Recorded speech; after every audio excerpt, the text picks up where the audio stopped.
আজ শেয়ার করছি খুব পরিচিত একটি বাটার রেসিপি। এই যে পাতাটা দেখতে পাচ্ছ, এটাকে আমাদের এখানে খারকোল বলে, অনেকে আবার ঘাটকোলও বলে থাকে। পাতাগুলোকে ভালো করে ধুয়ে কুচি করে রেখে দিয়েছি, আর তার ডাঁটগুলোকেও ভালো করে কেটে রেখে দিয়েছি। এবার তেলের মধ্যে কালো জিরে ফোড়ন দিয়ে তার মধ্যে বেশ খানিকটা রসুন আর কাঁচা লঙ্কা একটু ভেজে নিয়েছি। ভেজে নিয়ে এবার সেই পাতার ডাঁটগুলো দিয়ে দিয়েছি, সেটাকেও খানিকটা ভেজে নিয়ে এবার দিয়ে দিয়েছি খারকোলের পাতাগুলো। সেই পাতাগুলো দেওয়ার পর দিয়েছি সামান্য নুন এবং হলুদ গুঁড়ো, এবং এটাকে এবার ভালো করে ভেজে নিতে হবে।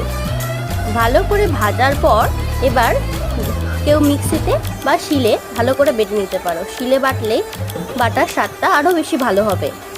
এখানে আমার মা শিলে বেটে নিচ্ছে পাতাটা, দেখো রেডি। তারপরে একটু কেউ কড়াইতে আবার এটাকে সাঁতলে নিতে পারো।